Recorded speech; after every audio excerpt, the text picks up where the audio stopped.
नमस्कार, आपका बहुत स्वागत है इंडिया वॉइस पे। मैं हूं आपके साथ समृद्ध मिश्रा। बुलेटिन की शुरुआत करते हैं पहली खबर के साथ।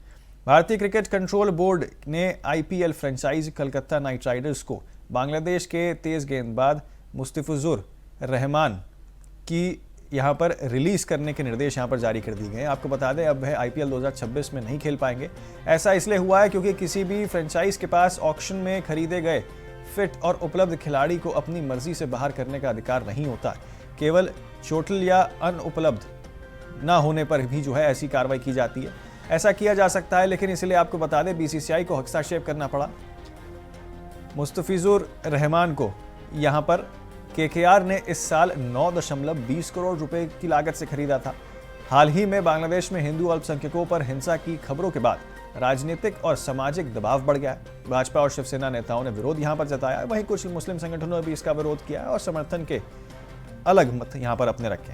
विवाद बढ़ते देख बीसीसीआई ने केकेआर को रहमान को रिलीज करने का निर्देश यहां पर जारी कर दिया।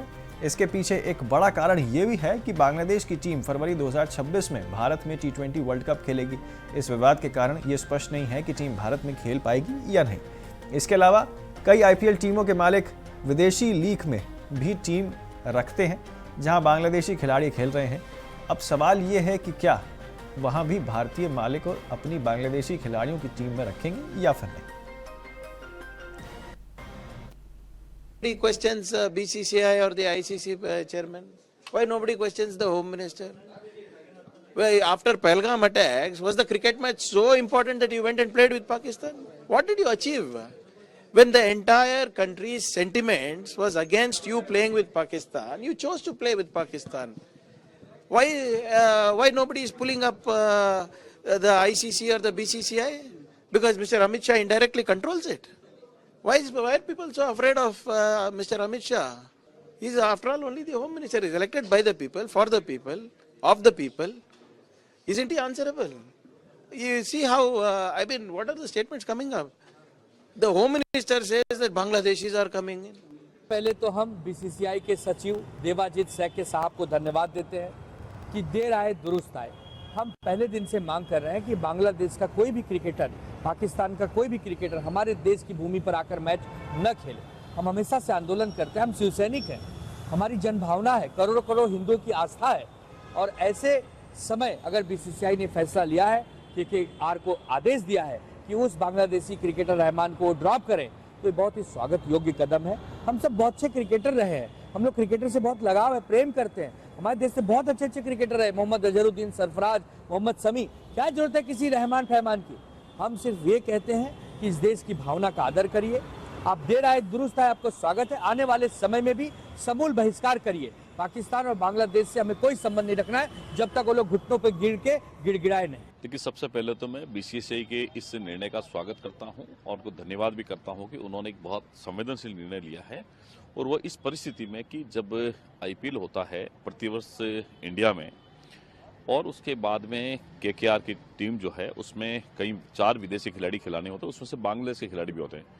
लेकिन बीते कुछ सालों में बांग्लादेश की जो परिस्थितियां बनी हैं, वहाँ के जो अल्पसंख्यक हिंदू समुदाय के लोग हैं उनके ऊपर जो अत्याचार होते हैं, उनकी हत्याएं होती है, उसके कारण से भारत में आक्रोश है। पहले भी हमने पाकिस्तानी खिलाड़ियों को बैन लगाया है पाकिस्तान की जो नापाक हरकतें उसके कारण से। अभी बांग्लादेश की हरकतों के कारण से उनके जो कट्टरपंथी लोग हैं उनके अत्याचार के कारण से ये रोक लगी है। निश्चित ही शाहरुख खान को ये समझना चाहिए कि वो जो स्टार आज बने हैं, बॉलीवुड के सितारे बने, वो इंडिया की वजह से बने हैं। उनको भी बीसीसीआई के इस आदेश का सम्मान करना चाहिए। और अगर कोई दुश्मन देश भारत के खिलाफ में कोई साजिशें करता है, हिंदू अल्पसंख्यकों के ऊपर हमले करता है, उनकी हत्याएं करता है, तो निश्चित ही ये हम सब के लिए भी सोचने वाली बात है। कम से कम कोलकाता नाइट राइडर्स को और उसके मालिक शाहरुख खान को सोचना चाहिए कि उन्हें जो प्रसिद्धि मिली, यश मिला है, वो भारतीयों के कारण मिला है। कर्नाटक का यूथ ऑलरेडी धार्मिक है, उस धार्मिक यूथ को और धार्मिक बनाने के लिए ही ये आयोजन हो रहा है। और एक बात, हमने एक अपील की थी कि बांग्लादेशी क्रिकेटर को आईपीएल में नहीं खिलाना है। आज बीसीसीआई का ये ऑर्डर आया है, दिशा निर्देशन या कहिए कुछ भी, बीसीसीआई ने कहा है कि कोई भी बांग्लादेशी क्रिकेटर आईपीएल में नहीं खेलेगा। तो इसके लिए बीसीसीआई का बहुत बहुत धन्यवाद। लेकिन मिस्टर केकेआर ने हिंदुओं की भावना को नहीं समझा हिंदुओं के दर्द को नहीं समझा। बांग्लादेश में जिस तरीके से हिंदू मारे गए, उसके बावजूद भी केकेआर ने बांग्लादेशी क्रिकेटर को रखा और उसके बाद भी एक बयान तक नहीं आया। इससे हम सब और हिंदू जगत, सनातन न्यास फाउंडेशन में जितने भी मेंबर्स हैं, वो सब दुखी हैं, आहत हैं, और हम इस बात को याद रखेंगे कि आप हमारे दुख में और दर्द में साथ नहीं खड़े हुए। बहुत अच्छा कहा विशेष, बहुत अच्छा कहा। और शाहरुख खान कब देश का हित ऐसी रहा है, उसकी पत्नियां स्वयं कहती रहीं कि भारत में घुटन होती है। ऐसे व्यक्ति की मेरी मुझसे चर्चा नहीं करनी चाहिए, न उसका कोई व्यक्तित्व है ना। खेल का नियम अलग है, वो अलग ढंग से देखा जा रहा है, और वहाँ हिंदू के साथ तो बहुत बड़ा जाति हो रहा है, इसमें कोई संदेह नहीं है। वहाँ की सरकार को नोटिस लेना चाहिए और वहाँ अल्पसंख्यक के रूप में हिंदू है उसको महत्व देनी चाहिए। वहाँ की सरकार कहीं ना कहीं भेदभाव कर रहा है, ये देश के लिए, हिंदुओं के लिए कहीं से अच्छा नहीं है। और खेल अपने आप में एक अलग, इसके लिए कानून बनता है, कानून है, कानून के स्तर पे अगर उन्होंने लिया है तो कहीं ना कहीं एक ढंग से देखिएगा तो गलत हुआ है, नहीं लेना चाहिए। दूसरे ढंग से देखिए तो उस पर कोई रोक नहीं है। फिलहाल एक बहुत छोटे से ब्रेक के लिए रुक रहे हैं, आप बने रहे इंडिया वॉइस के साथ, जल्द लौटेंगे। ब्रेक के बाद जो है फिर एक बार आपका स्वागत है। आगे बढ़ते हैं बाकी खबरों की ओर। लव जिहाद और बांग्लादेश में हिंदुओं की हत्या जैसे विषयों को लेकर सनातन प्रेमियों को जागरूक करने के लिए माघ मेले में कुछ युवा बाकायदा स्लोगन लिखकर यहां पर पैम्पलेट लेकर दिखते हुए नजर आए। उसके बाद की आपको बता दें किस तरीके से वहां नज़ारा रहा है, उसके बारे में हमारे संवाददाता प्रयागराज से शोएब रिजवी आपको बताएंगे।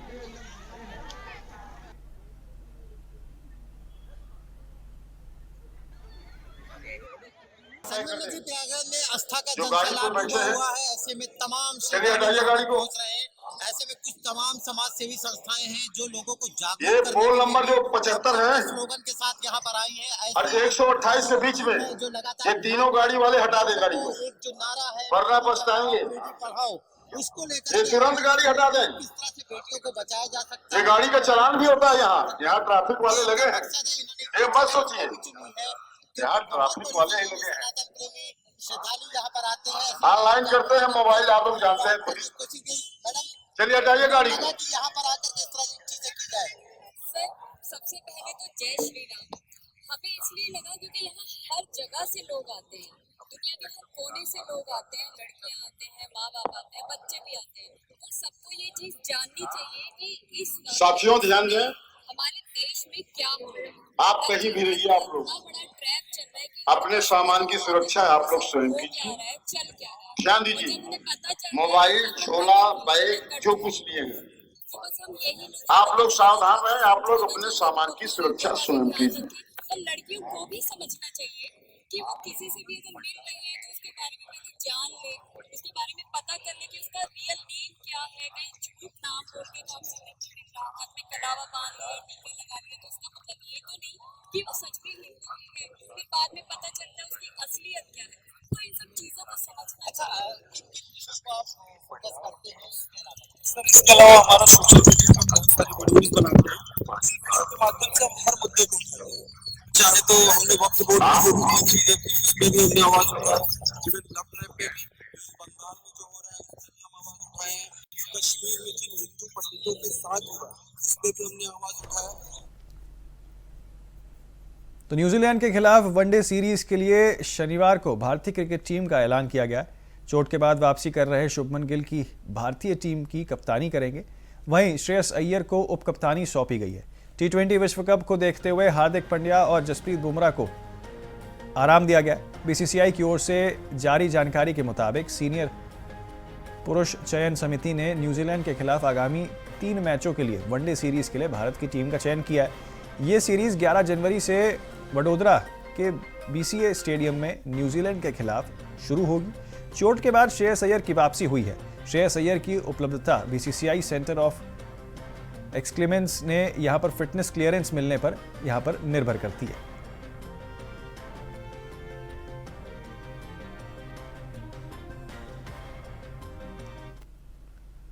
अगली खबर का रुख करते हैं। आपको बता दें, उमर खालिद समेत सभी 7 आरोपियों की जमानत पर सुनवाई को लेकर यहां पर जो है अब फटाफट खबर जो है वो सार एआई ने दिया है। आपको बता दें, न्यूज़ टीम ने रिव्यू किया है दिल्ली दंगे मामलों में आरोपी उमर खालिद शर्जील इमाम की जमानत याचिका पर सुप्रीम कोर्ट जल्द बड़ा फैसला सुनाएगा। सुप्रीम कोर्ट ने 5 जनवरी को सुनवाई के बाद जमानत याचिकाओं पर निर्णय लेने के लिए सुनवाई पूरी कर ली है। आपको बता दें कि आरोपियों के वकीलों ने ट्रायल में देरी और सजा अवधि को ध्यान में रखते हुए जमानत की मांग की है।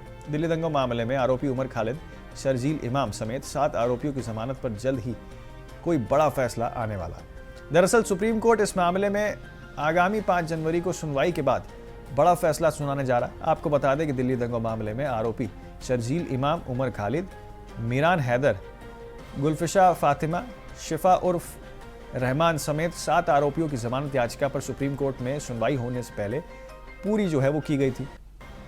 कोर्ट ने दोनों पक्षों की बहस के बाद फैसला सुरक्षित रखा है। इससे पहले आपको बता दें, सुप्रीम कोर्ट ने 18 दिसंबर तक दोनों पक्षों को अपनी दलीलों के समर्थन में दस्तावेज जमा करने के लिए कहा था। जस्टिस अरविंद कुमार और जस्टिस NV अजनारिया की पीठ ने यह सुनवाई की थी। आपको बता दें कि सुप्रीम कोर्ट में पिछले साल 2 दिसंबर को हुई सुनवाई के दौरान आरोपी छात्र नेताओं उमर खालिद, शर्जील इमाम, गुलफिशा फातिमा और अन्य कार्यकर्ताओं की जमानत याचिका पर सुनवाई हुई थी। ये सभी छात्र नेता कड़े गैरकानूनी गतिविधि रोकथाम और UPA के तहत जेल में गए थे। आपको बता दें, कोर्ट में जस्टिस अरविंद कुमार और जस्टिस NV अजनारिया की पीठ ने बचाव पक्ष की दलीलें सुनी थी। जबरदस्त जहर के बीच बचाव पक्ष ने दलील दी थी कि ट्रायल में देरी के आधार पर जमानत मिलनी चाहिए। सुप्रीम कोर्ट के कई फैसले ऐसे कहते हैं।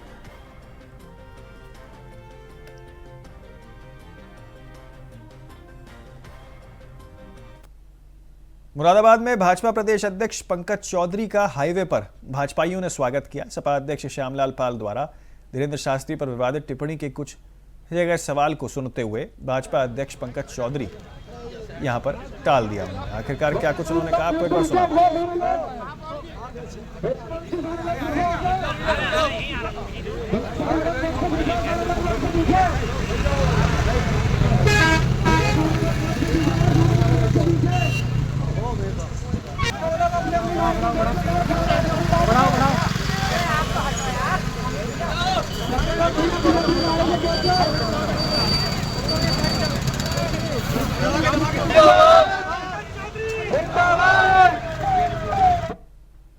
आगे बढ़ते हैं अगली खबर की ओर। राजधानी लखनऊ में निषाद पार्टी द्वारा संकल्प दिवस का एक बड़ा कार्यक्रम आयोजित किया गया। इस कार्यक्रम की अध्यक्षता योगी सरकार में मंत्री डॉक्टर संजय निषाद करेंगे। संकल्प दिवस को लेकर पार्टी संगठन में खासा उत्साह देखने को मिल रहा है। कार्यक्रम में प्रदेश भर से निषाद पार्टी के पदाधिकारी, कार्यकर्ता और समर्थक लखनऊ पहुंचेंगे। आयोजन के दौरान पार्टी की नीतियों, आगामी रणनीतियों और सामाजिक राजनीतिक मुद्दों पर चर्चा की जाएगी। इसी के साथ आपको बता दें, माना जा रहा है कि कार्यक्रम आगामी राजनीतिक गतिविधियों की दिशा तय करने में अहम भूमिका निभाएगा। कार्यक्रम को लेकर प्रशासन भी आवश्यक तैयारियों में जुटा हुआ है। निषाद हमारे साथ में बात करने के लिए। सर, एक बड़ा कार्यक्रम निषाद पार्टी करने वाली है, क्या कुछ कार्यक्रम का प्रारूप रहने वाला है? 13 जनवरी को हमने 2016 को संकल्प लिया था और लगातार मैं संकल्प दिवस मनाता हूं। तो जो मेरे कार्यकर्ता हैं वो संकल्प दिवस मनाने के लिए आते हैं। इसमें 22 राज्यों से हमारी पार्टी के, जिले के, विधानसभा कमेटी के और हमारे तहसील कमेटी के लोग आएंगे, सेक्टर कमेटी के लोग आएंगे। और उस दिन कुछ प्रस्ताव भी होता कि नए काम करना है। तो जैसे हम नए काम में हमारा, जैसे हमारे महापुरुष जो हमारे समाज को जगाने में जो शहीद हुए या उनके साथ अन्याय हुआ, तो उनकी मैं अस्थायी मूर्ति भी लगाऊंगा। सरकार से पूछकर जब रहेंगे तो हटा देंगे। फिर पद यात्रा भी निकालेंगे। जो लोकतंत्र में वोटर ही भाग्य विधाता है। वोटर गलियों में रहता है, वोटर झोपड़ी में है, उसके पास तो जाना ही पड़ेगा। अब वहाँ गाड़ी तो जाएगी नहीं, पैदल जाएगी ना। तो पद यात्रा उसी को कहते हैं। पैदल जाएंगे, उनसे बताएंगे, सही बात बताएंगे, हमारी जितनी योजनाएं हैं उसको जाने, उसका लाभ उठाए। आपने कहा वोटर भाग्य विधाता है, तो ये जो बैठक होने वाली है, जो समागम होगा, इसको हम निषाद पार्टी का एक शक्ति प्रदर्शन के रूप में देखें या जनरल मीटिंग के रूप में देखें, किस नजरिए से देखें हम? कार्यकर्ताओं का संगठन में वैसी भी शक्ति होती है। संगठन में सोच से संगठन बनता है, विचार परिवर्तन से संगठन बनता है? सोच बदलते ही है। मैं कह रहा हूँ, गलत तरीके से गलत रास्ते पे चलता गरीब है, सही रास्ते पे चल दिया, गरीबी खत्म हो गया, संपन्न सुखी हो गया। तो सही रास्ते पर लाने के लिए उसके अंदर सोच तो बोलना पड़ेगा ना।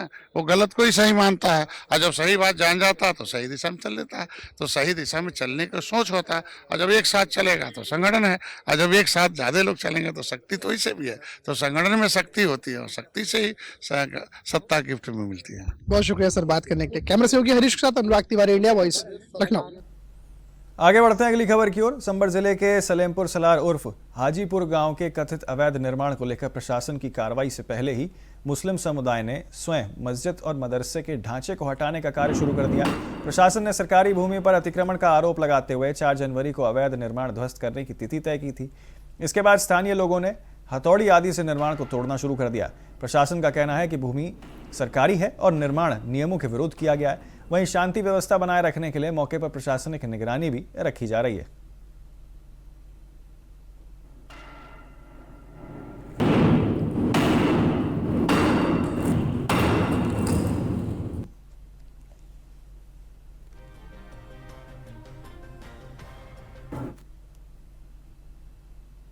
देहरादून के एसएसपी अजय सिंह की सटीक रणनीति से दिल्ली का अंतर्राज्यीय नखबजन गिरोह देहरादून पुलिस के हत्थे चढ़ गया।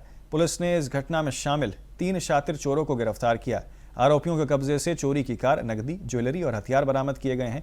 गिरफ्तार चोरी की पहचान मंगलू, मनोज और अजय के रूप में हुई है। पुलिस के अनुसार आरोपी घरों की रेकी कर चोरी की वारदात को अंजाम देते थे। आरोपियों को कोर्ट में पेश कर यहां पर न्यायिक हिरासत में भेज दिया गया है। 8 दिसंबर को एक घर में चोरी की वारदात हुई थी। क्योंकि चोरी की वारदात के साथ साथ चोरों ने जो है वहाँ नई खड़ी कार को भी चुरा के ले गए थे। तो कहीं ना कहीं ऐसा लग रहा था कि जो जब इस तरह की गाड़ियाँ चोरी की जाती तो कहीं ना कहीं उस गाड़ी का प्रयोग जो है किसी आपराधिक वारदात में होने की पूरी संभावना रहती है। और इसमें भी ऐसी हुआ, जिस गाड़ी से वो चोरी करने आए थे, दिल्ली से पूरा गैंग था, वो खुद गाड़ी चोरी की थी, उसमें चोरी की थी। और उसको उनको ये सोचकर कि गाड़ी को उसको उन्होंने कटवा दिया कबाड़ी के यहाँ।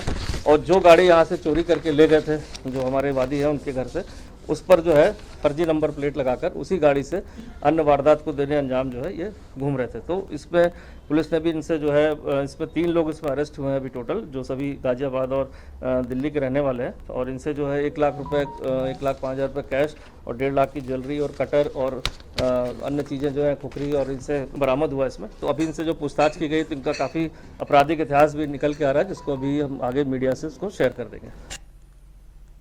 महोबा का गांधीनगर इलाका गुरुवाणी के सरों और भक्ति के रंग में सरे बाजार नजर आया है। आपको बता दें, सिखों के 10वें गुरु गोविंद सिंह जी की 359वें पावन प्रकाश पर्व पर पूरा शहर गुरु की महिमा से डूब उठा। सुबह से ही गुरुद्वारों को फूलों और गुब्बारों से भव्य रूप से सजाया गया था, जहां बुंदेलखंड के हमीरपुर, बांदा, झांसी सहित पड़ोसी राज्य मध्य प्रदेश और पंजाब से भी बड़ी संख्या में श्रद्धालु महोबा पहुंचे। उत्सव का मुख्य आकर्षण रही 5 प्यारों की अगुवाई में निकली भव्य शोभा यात्रा रही।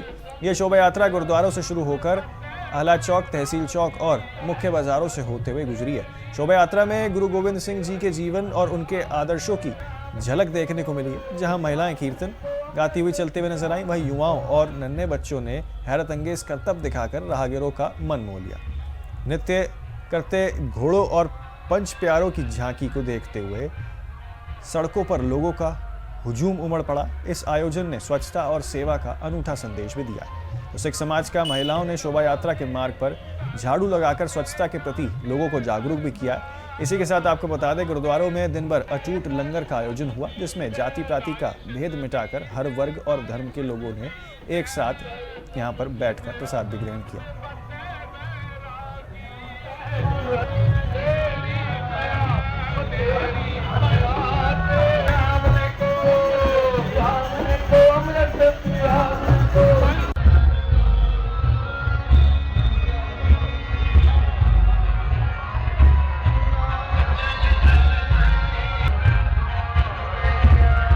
सिख धर्म के 10वें गुरु साहिब श्री गुरु गोविंद सिंह साहब जी का पावन पवित्र प्रकाश उत्सव मनाया जा रहा है।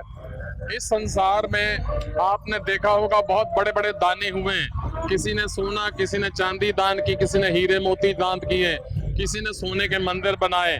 पर ऐसे गुरु का प्रकाश उत्सव है जिनका नाम सरबंस दानी है, जिसने अपना सारा परिवार इस देश की खातिर अपना कुर्बान कर दिया।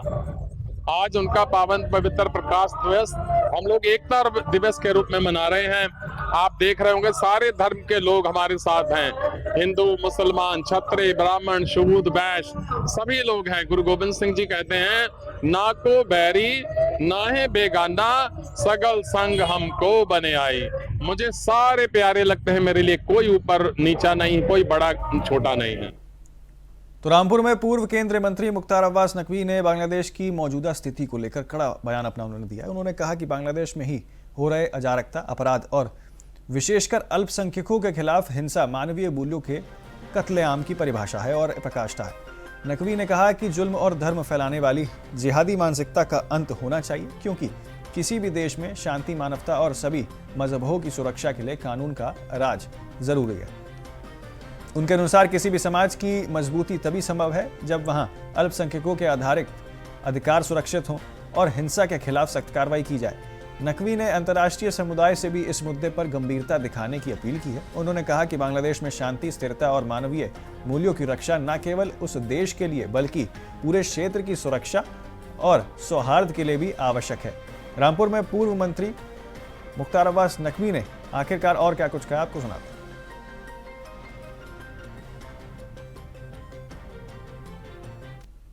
बांग्लादेश एक चुनौती के पूर्ण दुनिया के तमाम देशों के सामने है और बांग्लादेश में जिस तरह से जुर्म के जल्लादी जिहादी जानवरों का जंगल बनता जा रहा है, तो जुल्म और जुर्म के जिहादी जंगली जानवरों का जो जंगल बन रहा है, जालिम जानवरों का जो जंगल बन रहा है, उसका जमींदोज होना किसी भी मुल्क के लिए, किसी भी मजहब के लिए और मानवता के लिए जरूरी है।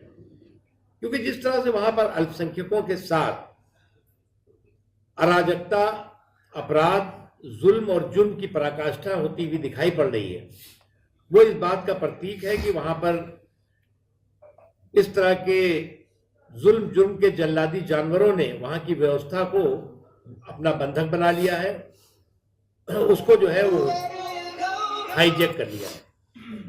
और ये न बांग्लादेश के हित में है और न दुनिया के किसी भी मानवता के हित में है। मिर्जापुर के कछवा थाना क्षेत्र में युवक की हत्या के मामले का पुलिस ने खुलासा कर दिया है। पुलिस ने 2 आरोपियों को गिरफ्तार कर उन्हें जेल भेज दिया। आरोपियों की निशानदेही पर घटना में प्रत्युक्त लाठी भी बरामद की गई है। इसका खुलासा पुलिस लाइंस में सीओ सदर अमर बहादुर ने किया। कछवा निवासी पंकज कुमार सिंह ने थाने में तहरीर देकर आरोप लगाया था कि आरोपियों के ने घर में घुसकर उनके भाई धीरज पर लाठी डंडा और लोहे की रॉड से हमला किया। गंभीर रूप से घायल धीरज की ड्रामा सेंटर में इलाज के दौरान मौत हो गई। पुलिस ने अनुसार आपको बता दें, घटना का कारण आपसी पैसे के लेन देन का विवाद बताया जा रहा है।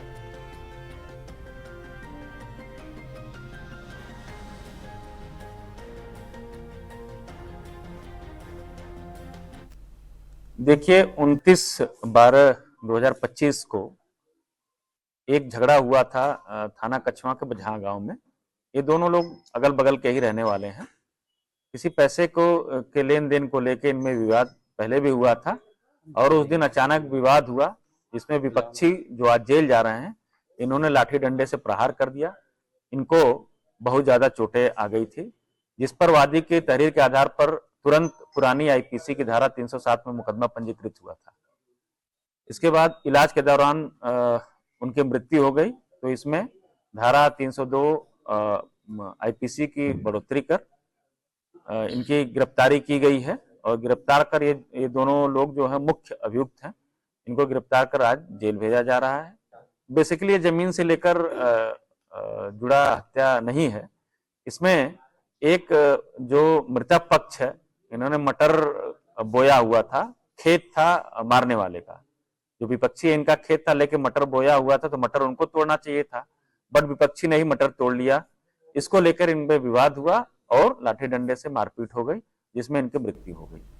तो फिलहाल के लिए इस बुलेटिन में मेरे साथ इतना ही। जल्द होंगे हाजिर और खबरों के साथ। आप बने रहें सिर्फ इंडिया वॉइस पर।